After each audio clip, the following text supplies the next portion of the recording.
Hi everybody, it's Tom here. Really excited to say that I have got Grant Harrold, the Royal Butler, for this special edition of The Royalist.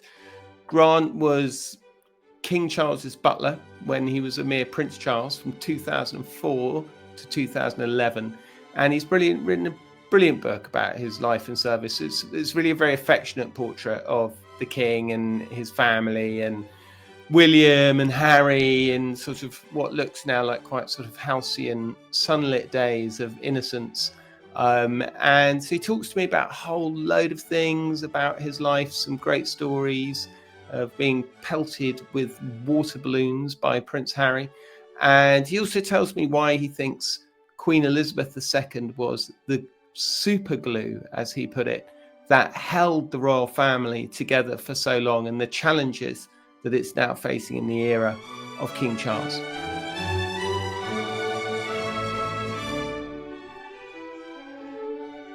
They then revealed that Prince Harry was 19 when he was throwing water balloons. Yeah. Everybody loved his humour. Everybody. The king loved his humour.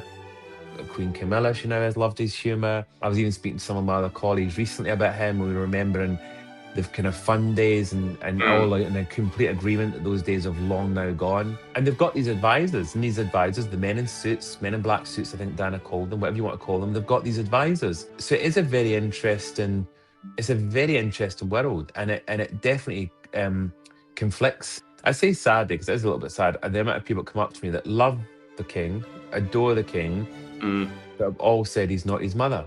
And everyone can see that he's not his mother. But sometimes I wonder, is he trusting the right people? Are you all very concerned at the moment? Yeah, there's a lot to be concerned about. There's a lot. I don't know about you, Tom, but we were saying we've never known anything like it. I mean, when we were there was nothing. Everything was perfect. And since she's gone, the wheels have come off the bus. Hello, everybody. Tom Sykes, aka The Royalist here. And I am very excited that I've got a very special guest with me today, Grant Harrold, who, if you have ever been on YouTube or any social media, you will know as the Royal Butler and the author of a brilliant book, which I may say, Grant, is a pretty good Christmas. We should be stacking up right now for the royal lover in their life. Thanks, the Royal Tom. Butler, my remarkable life in royal service. And it is, I mean, I'm a huge fan of what used to be dismissively called servants' tales, didn't they, Grant? But Yeah. I think it's a brilliant, it's not quite a worm's eye view, because you actually, as a butler, you actually held a very senior position in the household. And I mean, just set the scene. I mean, this is 2004, I believe you started working for Charles. 2011. I mean, it was a kind of joyous period really in Charles's life, wasn't it? Do you know what's interesting? Before I answer that, you said something really interesting when you said about the way I'm seeing it. I love what you said there a minute ago about the old stories, and you just brought back a flashback, because I remember. So I'm fast forwarding a little bit, but I remember sitting in some of these amazing homes, from the Palace to Sandringham to Windsor, and in the evenings we'd all sit having drinks after we'd finished work, and they would all tell stories of butlers and housekeepers and house managers of years gone by, from the 1950s, the 40s. And the stories were wonderful, Tom. I mean, great story. I mean, yes, you might say gossipy. Yes, you might say, on the line a little bit, but great stories that I know I haven't talked about them because they're not my stories. And sadly, the people's stories who they were from are no longer with us. Well, certainly not with us now. And that's what's been nice doing this, being able to share my stories, so hopefully that they're not forgotten. But sorry, going into what you just said a minute ago, yeah, I started in 2004, and it was a dream come true, because I was so I grew up loving Queen Elizabeth II. I admired her, respected her. I suppose she was my Kim Kardashian of the day, if you like. That's the way to explain that, I suppose. And I was desperate to meet her. I was desperate just to be in her presence for 5 minutes, let alone did I ever think I'd get to work for them. Yeah, absolutely. So you started off working for the Queen, and then you transferred to Highgrove, essentially. Well, no, it was a bit not quite like that. Strange enough, I wanted to work for the Queen. That was my dream, and then it was the other way around because my plan was to apply for a job at the palace, and think I may even have applied for a job in the palace before I applied for the King. I certainly wrote to the Queen a few times, introduced myself and saying one day I'm going to work for you, and then it all kind of turned on its head because when Diana, Princess of Wales, died in '97, it was the 1st of September '97 was when I started my first butler job, if you like. And I remember going into this drawing room and there was a silver tray with Charles written on it. And I remember with all the news being about, sadly, about her death and about, the king, the now king and his family, I decided that I wanted to work for them. So my whole plan changed, and then I started applying for jobs with him, and it took Mm. about 7 years, which doesn't, these days 7 years is nothing, but back then it seemed a lifetime. And eventually I got to work for him, but the great bit working for him was I also got to look after his mother and father as well. Right, right.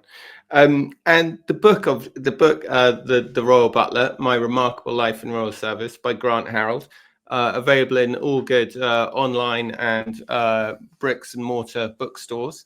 It's full of it's a very kind of warm period. What the story that you narrate, it's an affectionate tale, right? This is not a salacious, like, slagging off gossip or anything like that. Mm, If you want that, go and look somewhere else. This is a very yeah. affectionate account of working for this family who, it seems to me, would it be too much to say you came to love them? Oh yeah, I mean, totally, Tom. I mean, you're right. I think the reason I haven't done a book until now is because I didn't want to do. You know what it's probably like. You get publishers saying, "Oh, come on, we want to get the juicy stories and all this kind of thing." And I said, "But my experiences were all good, funny, really funny, but Mm, good." And yeah, there was some, Prince Philip being Prince Philip and the Queen being her wonderful self, and those were the stories that I said, "Look, I'd like to tell those, but I'm not. This isn't bad stories; these are fun stories." And you're right, I did come to admire them. In fact, so much so they definitely, there was that thing that when you work for these families, you always get told that there's a line you don't cross, and that's true. But they become part of your family, whether you like it or not. They do become an extended part of your family. mm, And you see them as people you actually care about and worry about and want to protect them and look after them. And when the Queen died, I'm mm, sure I'm not alone in saying this, Tom, but I mean, God, I cried. I mean, I think I cried more mm, than when I lost my poor late mother, and father. I cried more mm, for the Queen because the Queen mm. was a connection to my parents and my grandparents and my great grandparents and my childhood and so much. So I was devastated when she Yeah. died, and I did feel it was like losing a family member, which is strange considering I hadn't seen her for a few years at that point. Mm, mm. Do you think it was easier for you to write the book once the Queen had gone? Did you feel? Absolutely, absolutely. You're spot on. I think when she was alive, it's not that there'd be any issue. I mean, as you know, Tom, if you write a book and there's any issues, your book's shut down almost in week one, or certainly within month one.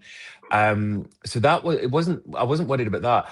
I just felt that some of the stories, I thought, it was after she died, and there was more of an interest, obviously, and people want to know more about her and about her humour.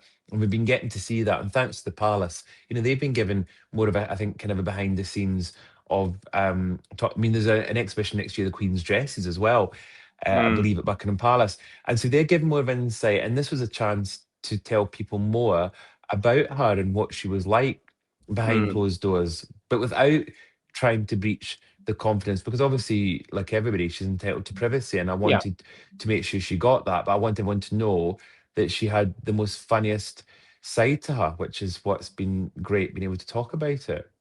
Yeah, yeah, yeah. And one of your stories that I read that was really funny was about the first time that you arrived there, that you at Highgrove, and you got bombarded with water balloons by Prince Harry. Um, Yeah. but then, as I read it, I was slightly astonished when you then revealed that Prince Harry was 19 when he was throwing water Oh balloons yeah, at yeah, you. yeah, yeah. This wasn't a kid. This wasn't. Yeah, exactly. He wasn't 10 years old. No, God, no, no, no, 19. But that was his silly humor. Do you know what was nice about him, Tom? He was silly. He was fun. He was, you know, when he was around, he used to kind of, everyone used to kind of laugh, and he was a real, he was a, we know that, he was a party boy, a party guy, and everyone knew him for that. Mm, And everybody loved his humor. Everybody. The king loved his humor. Queen Camilla, she now has, loved his humor. Kate loved his humor. Obviously, William, as the staff, we thought he was great fun when he was around. I was even speaking to some of my other colleagues recently about him. We were remembering the kind of fun days, and all mm, like in a complete agreement that those days have long now gone. mm, And it's sad. It's really sad. mm. And do you think that he? I mean, obviously, he says in his book that he was very traumatized by the death of his mother, and pins quite a bit of blame on his father for Mm, being cold and leaving him alone in his bed for a couple of hours. And obviously we have no reason to dispute what Harry says, and obviously it was a busy day for the Prince of Wales, as he then was. But do you think that, I mean, I've been told over the years that Charles, when the boys were younger, was quite distant because he was very busy with the stuff that he was doing, the stuff he was, his own business that he had to get on with. He was obviously trying to rebuild his own life in the wake of Diana's death. And although obviously they were divorced when that happened, there was still a huge mm. amount for him to do, and to prepare for his reign as king and for Camilla to be queen and all of that. Was he a distracted parent, do you think? And do you think he must bear some responsibility for, because William has never, I mean, I've never heard William say he was a good dad. I mean, I've never heard him say it in any No, interview and or that's a anything. good. It's a very good point. I mean, what's difficult for me, Tom, is when I was there, without breaking confidence. When I was there, I witnessed a really nice relationship between the three of them. Really nice, very caring, very compassionate. The king always made himself available for them. I remember that.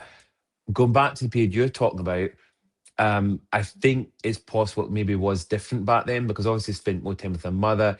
As you, the king's got a very different upbringing, very different approach in life. His life was all very much governesses and, living in, very much grew up in the palace. Where William and Harry got to grow up in a family home with their parents, or certainly Mm, with their mother. So I mm, think maybe the king's, I don't know.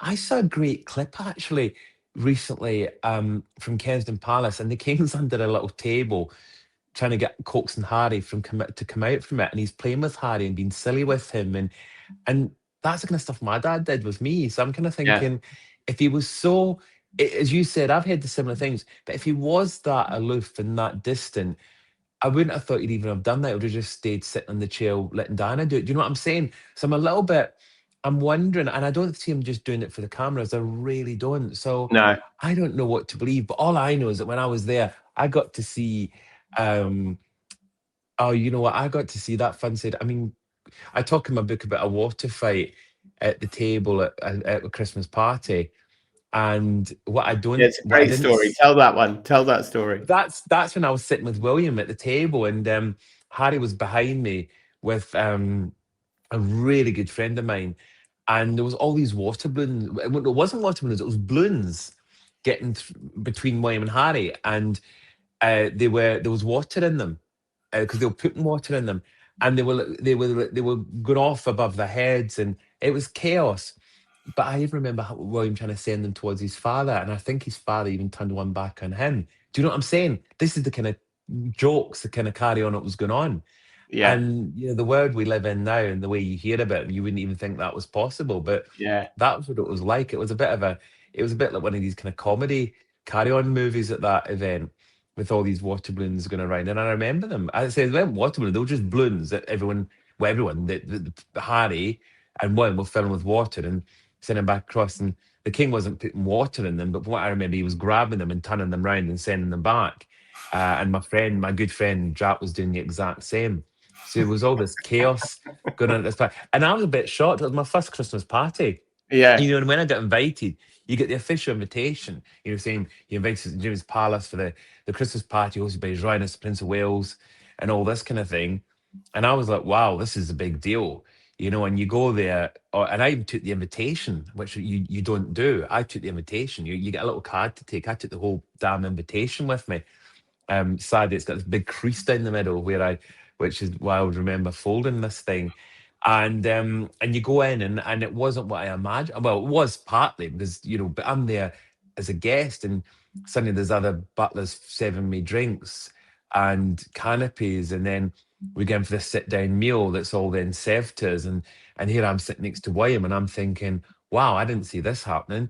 And behind me sitting the Prince William, I'm thinking, I'm now sitting in St James's Palace having a lunch with my boss, with his sons, and there's a water fight going on, you know? So it's not what you imagine. And that's what's been fun, being able to talk about those crazy moments. Yeah. Can I ask you a little bit about one of the things that Harry talked about a lot in his book, and that his people still talk about, is they talk about this sense of the households briefing against each other and being very competitive with each other. And, at the moment, we're seeing this whole thing with Andrew, and there seems to be one story coming out of the King's office. There seems to be another story coming out of William's office, another story coming out of Andrew's office. And is it the case that all of the households are very competitive with each other? And do you, if you work for Charles, do you want Charles to win, basically? Yeah. So here's an interesting, really good observation, Tom, and I've never really thought about it before. But no, I agree with you. I think from memory, I mean, when I was there, you didn't have William's household and Harry's household, and yes, you had Anne and Edward and obviously the Prince of Wales and the Queen's household. And back then, I don't know, I just felt it all worked in harmony. That's what I think. And now, as you've quite rightly pointed out, we've seen in recent years, I mean, let's look at the Harry example, where Harry and Meghan with the fallout, and suddenly you had contradicting messages come from the palace, from their office, from William's office, and here it's happening again. And it's becoming very much, they've got their own PR teams, they've got their own secretaries, they've got their own HR departments. Well, actually, no, that's not true. I believe the HR department for William and the King's all the kind of same. But, there's all these different departments under these umbrellas. And you're right, it is a bit like Team Charles, Team William, Team Harry, Team Andrew. It has become a bit like that. Even I've got to admit, I think it's become like that. And it's quite sad. And the other thing is, it's the kind of, I think it's upmanship as well. I think it's, which households got the upper hand. It's a bit of Game of Thrones, really, isn't it, I suppose? And it shouldn't really be like that. It was never meant to be like that. These households are supposed to support each other. But if you watch, I mean, I'm a bit of a lover, I'm sure you are, of old royal documentaries and old, different programs, and of course, accurate programs and historical programs. And some of these things you watch, it's interesting. They even show, for example, the now King's household and the Queen's household, not plotting, but having these discussions behind the scenes about to further the Prince of Wales, or what the Queen should do, with her son. It's extraordinary. So, and they've got these advisors, and these advisors, the men in suits, men in black suits, I think Dana called them, whatever you want to call them, they've got these advisors who are there to kind of keep them right. And so it is a very interesting, world, and it definitely conflicts, with each other as well, which we're all getting to see. And because of all the inaccuracies and the conflicting things going on, we're all beginning to see that, where, for years it was all kind of, if a statement was put out, all the households agreed in the statement. If something was said, everybody agreed on what was being said. Where now it's like, it's separate teams. It's, every man for their own kind of thing, or every woman for their own. And do you think that the Charles of today, King Charles, as opposed to Prince Charles you worked for, do you think that he has perhaps allowed discipline to slide? I mean, I know you were his butler, and I know you're loyal to him and all of that, and that's exactly as it should be. But do you understand why people are concerned that it looks like Yeah, the lack of discipline yeah. within the royal family, this business with Andrew, this business with Harry, people being allowed back in, back out, when Elizabeth seemed to be, for all her faults with Andrew, she was pretty firm. Once you were out, you were out, and her Mm. mind wasn't really for changing. And it seems like people are taking advantage a bit of Charles maybe being unwell, being a bit weak. I don't know. It feels to me No, like discipline has completely collapsed. no, I think you're kind of getting it right. I think the Queen and the King are absolutely two different characters. I think everybody agrees on that. And sadly, I say sadly because it is a little bit sad. The amount of people come up to me that love the King, adore the King, Mm, but have all said he's not his mother, and everyone can see that he's not his mother. And it's not to say that he's not as strong as his mother. His mother was a very strong character, and it's not to say he's not as strong as his mother, but I think the problem is he's got this organization, he's got these people, these advisors. And unfortunately, I sometimes wonder if those advisors have got his best interests at heart. That's what sometimes I wonder. And I think with the Queen, she had advisors as well, but I think she would very much have the final say on things. And I'm not saying that he doesn't have the final say, because he probably does have the final say. But I think, some of these advisors, even I sometimes wonder what their end goal is, what their plan is with all these things going on. Because you've got to remember, these advisors, they're probably they're very wise in what they do. They're aware of what's being said around the world. They're aware of social media. They're aware of this. They're aware of everything. And they're trying to build out a big picture it's a game of chess. They're trying to build out a big picture of how to win this game and what's the next move they should make. And he lets them do that, obviously, because he trusts them to do that. But sometimes I wonder, is he trusting the right people? That's what I sometimes wonder. These people that he puts into these positions that come from all walks of life, you do have to wonder, has he got the right people around him? And are these people thinking of him and putting him? I mm, did. I mean, when I worked for him, he was absolutely a prodigy to me. And going back to what you said earlier mm. on, of course, I would defend him and stand up for him without Yeah. question. And I'm not saying that they don't, but what I'm trying to say is I wonder what the end game is for them, the bigger picture.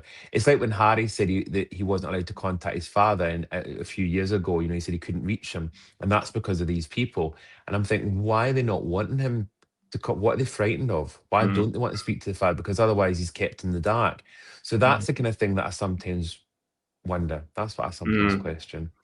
And when obviously at the moment the royal family is going through a terrible crisis with Prince Andrew, it's not Mm. off the front pages the whole time. It's in my opinion not being dealt with terribly well or terribly decisively.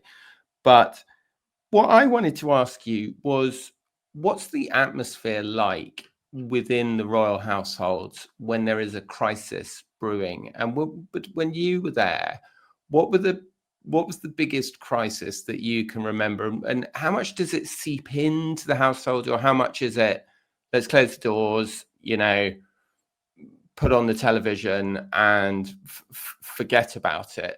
Mm. Or does it seep into every pore? Is it, can you feel the tension in the air when there's something big going on or something serious going on?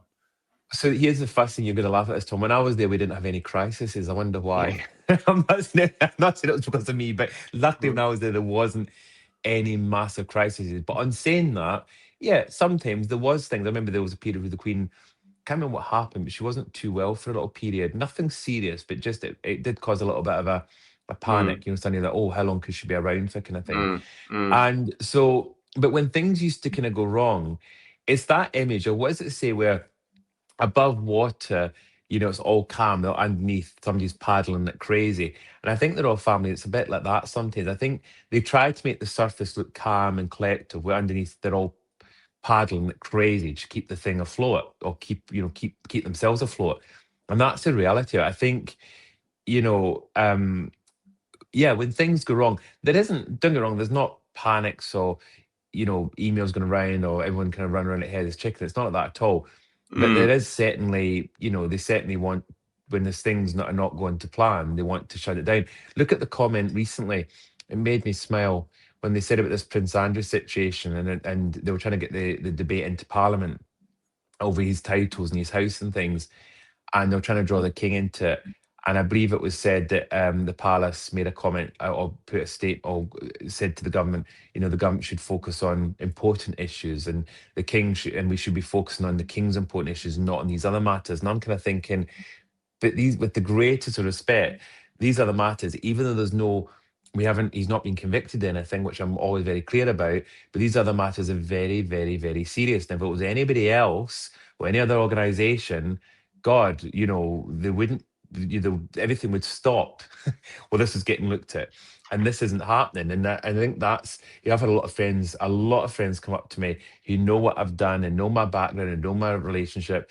And I've said they can't go over that the palace is kind of saying to people, oh, let's focus on the good that the king's doing. Let's not draw it into Parliament. And they're kind of going, but this is at the heart of constitution. This is a monarchy. This is the heart of constitution. This is what we're all about. And there's something gone really wrong just now with it, really wrong.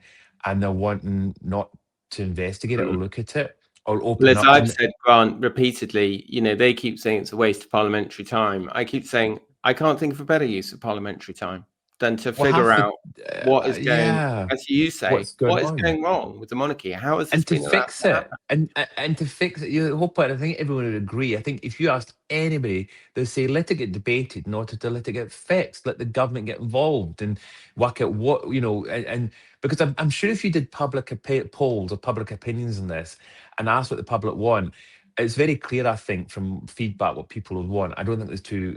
Whether you're talking about the Harry situation or the Andrew situation. But I think what's not it's damaging the monarchy, Tom. 100% it's damaging them because you'll know this. The popularity of the monarchy has dropped from, I want to say mid-70s to just above 50%. And that's in 2 years or 2.5 years. And it's just going down. And the way things are going, even I'm thinking, I used to always say, monarchy be around certainly for another century without any question. Well, the only reason really, monarchies, I suppose, is this is a terrible thing to say, but it's the other countries love our monarchy. The tourism industry loves our monarchy, which is great. But I think people in the UK are really starting to question it over all these things, and that's not great. It's fine if other countries love a monarchy, brilliant. But if the people in your own country suddenly don't like the institution, then you've got a problem. Do you think that were you surprised from what you saw of Charles? Because I mean, he was actually a very good Prince of Wales, wasn't he? I mean, he was Yeah. brilliant, and he really embraced the role and all of that. I mean, do you think that he maybe should have been given a more formal role? I mean, I know there was a sort of co-monarchy at the end and stuff, but do you think the Queen did hang on too long? Do you think she should have abdicated and handed it over to Charles? And No, we might no, not I have got think into this mess we're in now. no, I think she did the right thing. I think for many reasons, I think she knew that it was right for her not to pass things on because, for many reasons, she was aware that he had a full-time job as the prince. As you said, he was Yeah. fantastic as Prince of Wales, did an amazing job. It was full on for him. I mean, I witnessed that completely full on, and I think she was aware of that and just thought, well, he's got his own little business, his own empire, what he's doing, and which is great. She carries on doing what she could as long as she could. And as you said, it was only towards the end when suddenly she started passing more and more of that responsibility on to him, which was the right thing to do. But no, you're right. I mean, he was also of a significant age, especially when she died. And most people at his age have certainly gone into retirement and off to the Caribbean having holidays, not Yeah. about to take the job, not about to start your job, take on Yeah. your promotion. So it's a very strange one. But I think the Queen, the Queen didn't make mistakes. She really didn't make mistakes. She was very intelligent, a super intelligent lady, and she knew exactly what she was doing. And whatever reasons she had for not passing on, there would have been a reason for it. So I think she made the right decisions. And do you see? Do you think that this characterization of William as being perhaps a bit more steely, a bit more ruthless, a bit less? Charles obviously relies very much on his Christian faith, and this is often invoked as a reason why he couldn't have been harsher with Andrew earlier on, and everybody has a right to you can't fire your brother, and Andrew has a right to go to church, all this kind of stuff. Whereas William seems to be very like, none of that matters. If you're not a working royal, you're out on your ear and sort yourself out. And even reports today saying that he's threatened to take the princely titles off Beatrice and Eugenie. And I've actually reported, as well that William's potentially planning a sort of bigger clean sweep when he comes into power, which, I mean, of course, as Charles made, considerable changes when he acceded to the throne. Do you think that William, when you knew him, was William quite a steely, determined character? Oh God, yeah. No, he's very much doesn't mix his words. I got on really well with him. I'll quickly add that before I say anything. I mean, I got on really well with him. I really liked him. But he doesn't mix his words. He knows exactly what he wants. He knows exactly what he's doing. He reminded me so much of his grandmother and grandfather. I mean, extraordinary how much he reminded me of them. Yeah, and this is Prince William we're talking about, just to remind. Prince William. And when he would have a conversation with you, he would look you dead on the eye and was very matter of fact. And Wow. That's what I liked about him. So it doesn't surprise me. Now, he has said that he said, was it a few months ago, or maybe even a year ago, that the future of the monarchy would be a royal with a small r. And I haven't forgot that. And I thought he's obviously planning on seriously downsizing it, potentially getting rid of so many. Like George V brought a lot of the royal patent HRHs in. He's probably going to take a lot of that away. I think he's going to make the monarchy very much about him, his wife, and his kids. End of story. I think royal duties, royals going out and doing the bits, doing all the supporting. I don't quite know how that's going to look in the future, because obviously Beatrice and Eugenie have got their own whack. Zara and Peter, her brother, they've got their own whack. He's got all these royal cousins, and we will see the royal cousins for royal events. Absolutely, whenever there's royal occasions, royal events, we will see them. But I think it's going to become more like a European royal family. That's my feeling. I think it's going to become much smaller. As far as the work side of it, it's been said over the years that William's quite work shy. By the I've never believed that. I don't think that's true at all. I think he just doesn't want to be out parading. He just wants to do it differently, right? I think what it is about him, I can give you I know exactly what it is. So say, let's look at Princess Anne for example, because she does, 400 odd engagements a year, and they said, William does half of that. William might do half of that, but what he does do is the half that he does, he gives them over 100%. And what I mean by that, there's a lot that goes on behind the scenes that we don't get to hear about, and that's him involved in those projects, and we only sometimes hear about it. Princess Anne, who's an amazing working royal, you'll see her there, here, up there, flying here, down there, doing this. Now, what we'll be aware of is the amount of travel that's involving. And, he obviously is very aware when it comes to the use of royal travel, what that costs. So he'll be looking at ways of having an impact in doing what he's doing, but without it, do you know what I mean? Without it costing the taxpayer more, but still having the same kind of benefits. I hope that's kind of making sense. So what I'm trying to say, I'm not saying that William's not doing less. He's probably doing the same. It's just we won't get to hear or see as much of what he's doing compared to Princess Anne, because she's physically out there in front of the world doing it. But William is doing stuff, and we do. And I think quite a few people recently have said about what he does behind the scenes, and we don't get to hear that. And it's just he's got a very different way of doing things, and I think it's quite a clever plan. I think that he will make monarchy more attractive, and I think he'll also bring costs down, and people will then, it'll be different people to then argue, the monarchy costs so much money, because you'll suddenly go, wait a minute, look at, this is potentially in the future, look at what William's doing in order to save money, but still generating the same kind of money. But it's strange, isn't it? Because if William does go ahead, and, I've been told, and obviously reporting today, that, Beatrice and Eugenie could lose their HRHs. I mean, I can't really see a world where William decides that it's appropriate for Archie and Lilibet on the other side of the, the world to retain their British monarchy titles. No, I agree with you. I 100% agree with you. I think the whole Prince Andrew situation and Harry said, I think what they'll do, rather than um, pick at one, I think this will be a blanket thing. Do you know what I'm saying? So I think if the HRHs go from, let's just say from Andrew, I think it could be a blanket thing that you have a group, they suddenly, like what George V did, where suddenly he says, right, I'm now redacting it. HRHs will only be for the monarch and his children. Do you know, something like that potentially, and then not to their children, not to their children, unless it's new lettuce patent. I think he'll change it. I really do, and that will be such a simple process. And then everyone might jump up and then go, "Oh, I want to be an HRH," and I'll go, "Well, it doesn't work like that," and it'll be simple as that. I really do think one won't make a big song and dance about it. It'll just one day there'll just be a statement, and that'll be it. Yeah. Well, you're brilliant, Grant. And one thing I wanted to ask you just before I let you go, amongst your kind of circle of friends, of former staffers and current staffers or whatever, or people sort of within that orbit who, know and love the royal family and have devoted huge chunks of their lives to serving the royal family. Are you all very concerned at the moment?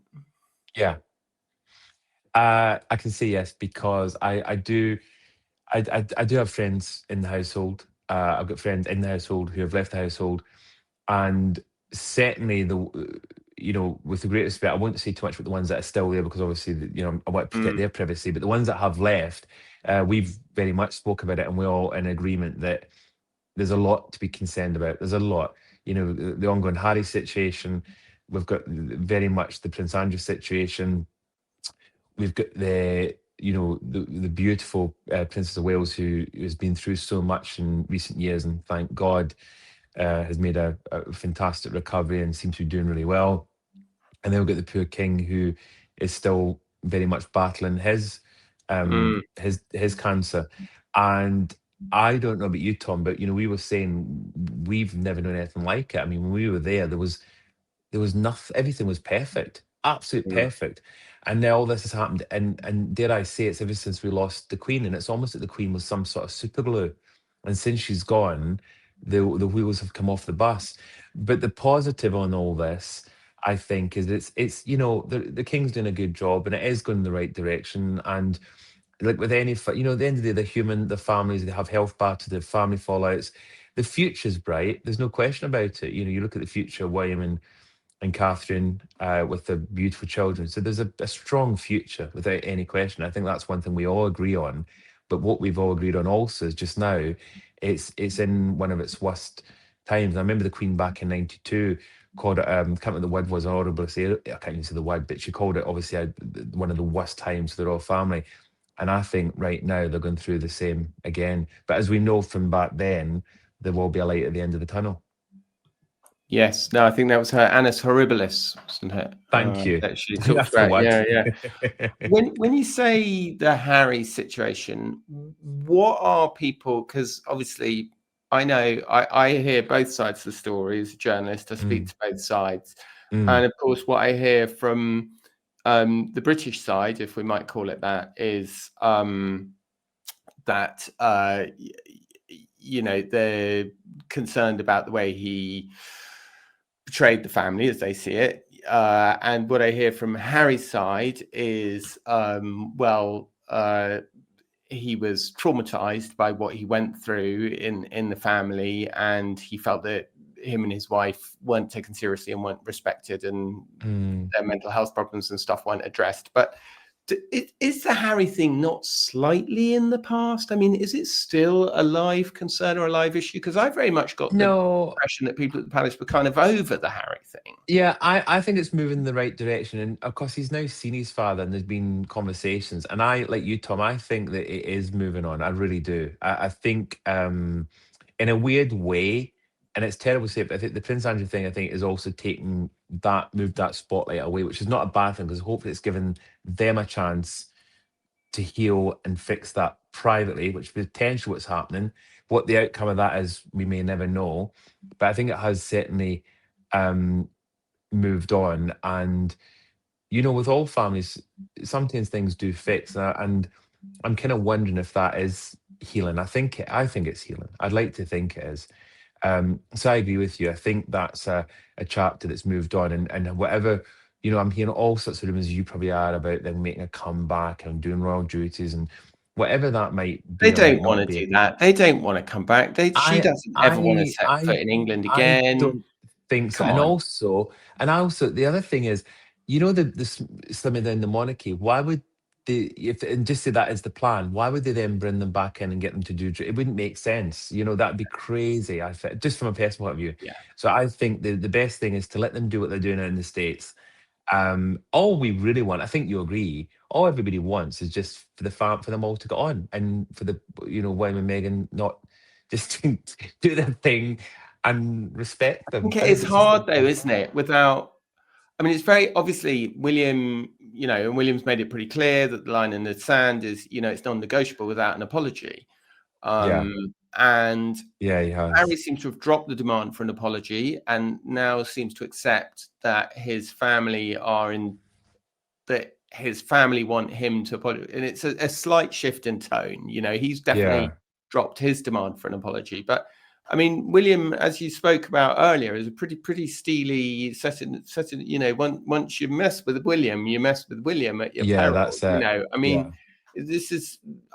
I feel like William's going to see his brother one more time at his father's funeral, and I think that's pretty much and going that'll to be it. be it. I mean, And I it, don't see any way back for Harry or And do you anything. not think that's a bit like Edward and Wallace, similar situation? Do you remember when, obviously, back Yeah, then they left the country, and I believe, I don't know if the Queen ever met her. I think maybe she met him once I after, think they or came back something. to the funeral Yeah, of George George the Sixth. George VI, his brother. Yeah. So, and I think that was it. And I'm not saying we don't know. They may have communicated, they may have written letters. We don't know. But what we do know is that was very much a closed door. And I'm kind of feeling that, as you said, that could be similar. That could be Mhm. similar. What is it they say? Let sleeping dogs lie, isn't it? Is that all Yeah. later? I think Yeah. maybe I think that's a that good might be the good best thing. solution for everyone. Grant, I'll let you go. It's been absolutely brilliant to talk to you. Thanks very Thank you, much for Tom. joining.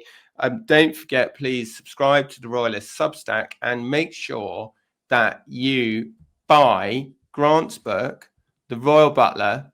Here it is, coming up, if I can sort out the tech. Uh, I'm glad you get Here to we do go. the The tech and tech's not coming. me. There it is. The tech has come through. It's brilliant. It's just a really, it's a really affectionate sort of insidery. It's the ultimate insidery account Do you know of what's nice? what these people are like. Because I imagine people would say to you the whole time, "What's Charles actually like?" All And the this is time, the answer. all the time. And do you know what's nice is, I've looked at the review. The reviews are wonderful. Really nice, which is amazing. But also, the book, even though you won't read about it, it did do. I think it was number 11 in its first week in the UK. Which, can I say, for a non-salacious, non-gossip royal book, I think was Is pretty good. amazing. Probably one of the first. So Great. And you can, of course, find Grant's social media accounts in the description below this video. So do make sure that you sign up and follow him there. Grant, thank you very much. Don't go anywhere, and I'm going to end the I won't. recording. Thank you. Thank you. Thanks, Tom.